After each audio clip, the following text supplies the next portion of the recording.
여러분, 새해를 아름답게, 새해를 행복하게, 특별 아침 예배 닷새째입니다. 하나님을 믿는 우리 신자들은 우리가 지나친 경쟁 상황 가운데 있지만 그럼에도 불구하고 행복할 수 있습니다. 이런 은혜가 올 한 해 우리와 늘 함께 있기를 소원합니다. 베드로는 예수님의 수제자입니다. 물론 12제자 가운데 예수님을 가장 먼저 만나고 가장 먼저 발견한 사람은 아닙니다. 시골 나사렛 출신 청년 목수가 유대인들이 기다리던 그 메시아라는 사실을 가장 먼저 알아본 사람이 누굽니까? 세례자 요한이었습니다. 요한의 제자 가운데 안드레라는 사람이 있었습니다. 베드로의 동생이지요. 안드레는 예수님과 반나절을 지낸 다음 자신의 형인 베드로에게 갑니다. 예수님을 이렇게 소개합니다. 41절에 우리가 메시아를 만났다. 그리고 시간이 지났습니다. 베드로 형제는 자신들의 집이 있는 갈릴리 해변 가브나움에서 물고기 잡이를 하고 있었습니다. 예수님도 시골 나사렛을 떠나서 가브나움에서 사역을 하고 계셨지요. 예수님은 이미 그 지역 명사가 되어 있으셨습니다. 가르치시는 말씀에 권위가 있었습니다. 사람들에게서 귀신을 내어 쫓으셨습니다. 병을 고치신다는 소문에 사람들이 몰려들었습니다. 안식일에는 사람들이 예수님을 초청해서 회당에서 말씀을 들었습니다. 그때쯤 예수님이 베드로를 만나러 포구로 가십니다. 이른 아침이었습니다. 어부들이 밤새 고기잡이를 마치고 그물을 정리하고 있었습니다. 예수님이 베드로의 배에 타셨습니다. 그리고 다시 바다로 가서 그물을 내려보라 하십니다. 이미 날이 밝았습니다. 고기 잡을 시간이 아니지만 말씀에 따라 그물을 들이웠습니다. 그물이 찢어질 정도로 많은 고기가 잡혔습니다. 물고기 잡이로 잔뼈가 굵은 베드로 형제가 깜짝 놀랐습니다. 그 자리에서 예수님이 베드로를 제자로 부르신 것이죠.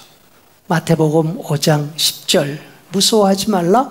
이제 후로는 네가 사람을 취하리라.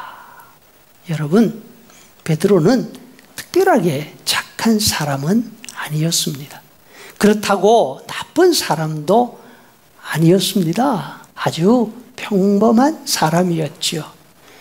가브나움은 전통적인 어촌 마을이었습니다. 물고기를 잡아 생계를 이어가는 일은 그 동네 누구나 하는 일이었습니다. 그 가운데 베드로는 성공한 사람 가운데 하나였습니다. 여러 식구가 함께 살 수 있는 적지 않은 집이 있었습니다. 예수님이 타신 그 배도, 그 배에 실려 있는 그물도 베드로의 소유였습니다. 그런데 베드로에게는 한 가지 특징이 있었는데 그것은 언제나 다른 사람들보다 앞장서고 싶은 마음이었습니다. 예를 들어 예수님이 제자들에게 물으십니다. 너희는 나를 누구라 하느냐? 베드로가 가장 먼저 대답합니다. 주는 그리스도십니다. 또 질문도 베드로가 가장 먼저 대답을 합니다. 마태복음 15장 15절 베드로가 대답하여 이르되 이 비유를 우리에게 설명하여 주십시오. 말을 듣다가 질문을 한다는 뜻은 그만큼 열심히 들었다는 것이 아닙니까? 베드로는 이처럼 모든 일에 열심히 있었습니다. 밤중에 제자들이 한 배에 타고 갈릴리 바다를 건너가고 있었습니다. 저쪽에서 어떤 사람이 파도 치는 물 위를 걸어오고 있습니다. 유령인 줄 알고 벌벌 떨다가 유령이 아니라 예수님인 사실을 발견합니다. 베드로가 예수님께 말합니다. 주여 만일 주님이시거든 나를 명하사 물 위로 오라 하소서. 파도 치는 바다에 뛰어드는 일도 남보다 뒤질 수 없었습니다. 아마도 그 열심 덕분에 업으로도 성공을 한 것이 아닌가 생각이 됩니다.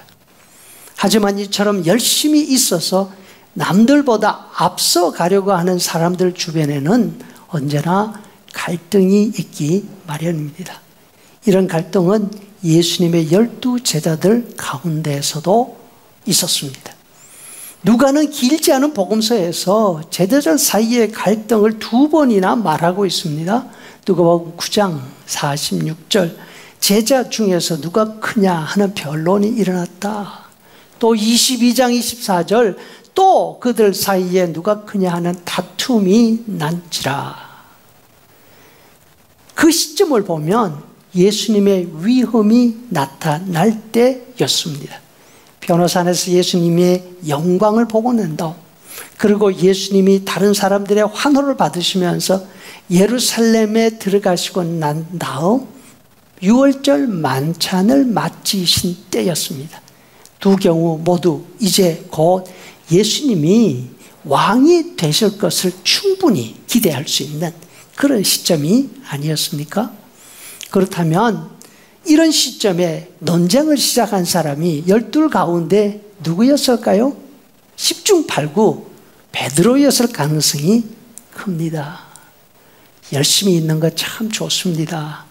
그런데 한 가지 주의할 점은 이처럼 열심히 있어서 남들보다 앞서 가려고 하는 사람 주변에는 경쟁이 일어납니다. 갈등으로 발전하게 됩니다. 베드로가 이기고 싶은 상대는 동료 제자들뿐 아니었습니다. 베드로는 예수님의 생각과 자신의 생각이 달랐을 때에 그 예수님의 생각도 받아들일 수가 없었습니다. 예수님은 메시아로 오셨지 않습니까? 곧 왕이 되실 분입니다. 그런데 자신들이 기대하는 메시아 운동이 실패하고 예수님이 반역자가 돼서 죽음을 당하실 것이라 예수님이 그렇게 이야기하시는 겁니다. 베드로가 즉각 났습니다. 마태복음 16장 22절, 실패라니요, 그런 일은 절대로 있을 수가 없습니다. 예수님이 말씀하십니다. 사탄아, 내 뒤로 물러가라. 네가 하나님의 일을 생각하지 아니하고 사람의 일을 생각하는도다. 여기에서 주목할 것이 무엇입니까? 하나님의 일과 사람의 일입니다. 베드로는 열심히 있는 사람이었습니다. 성공을 했습니다. 집도 있고 배도 있습니다. 그런데 행복하지 못했습니다. 마음에 늘 부담이 있었습니다. 왜냐? 경쟁에서 이기고 성공하려면 남들만큼 해서는 되지 않습니까? 때로는 남에게 피해를 주는 무리수도 써야 했을 것입니다. 베드로에게는 늘 이런 부담이 있었습니다. 예수님을 만났을 때 누가복음 5장 8절, 주여 나를 떠나소서 나는 죄인이로소이다, 이렇게 말하고 있습니다. 예수님의 제자로서도 첫째가 되었습니다. 하지만 행복하지 못했습니다. 언제나 자신이 앞장서야 한다는 부담이 있었던 것입니다. 자신의 목표를 위해서라면 예수님의 생각도 가만두고 볼 수 없었습니다. 여러분, 베드로만 그럴까요? 베드로의 이 모습이 바로 우리 자신들의 모습이 아닐까요? 특별히 악한 생각 가지고 살지 않습니다. 하지만 어디서나 우리가 있는 곳에 갈등과 경쟁이 있습니다. 생업이든 신앙생활이든 지면 못 살지 않습니까? 그런데 베드로 사도가 나중에 이렇게 말씀을 합니다. 베드로전서 2장 19절, 부당하게 고난을 받아도 슬픔을 참으면 이는 하나님 앞에서 아름다우니라.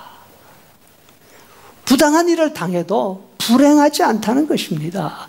늘 앞장서고 싶어 하던 베드로 입에서 이런 말이 나오고 있습니다. 어떻게 바뀌었을까요? 베드로는 더 이상 사람의 일을 생각하지 않고 하나님의 일을 생각하는 그런 사람이 되었기 때문입니다. 지나친 경쟁 사회, 이 가운데서 살면서 세상 습관이 우리 속에 가득 차 있습니다.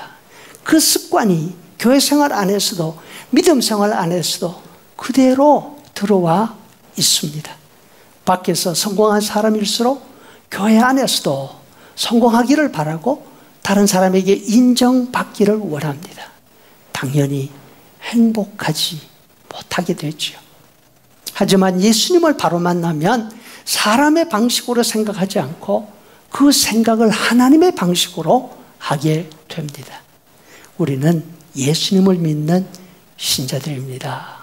지나친 경쟁 환경 가운데 살고 있다 하더라도 하나님의 일을 생각하기 때문에 행복할 수 있는 사람들입니다.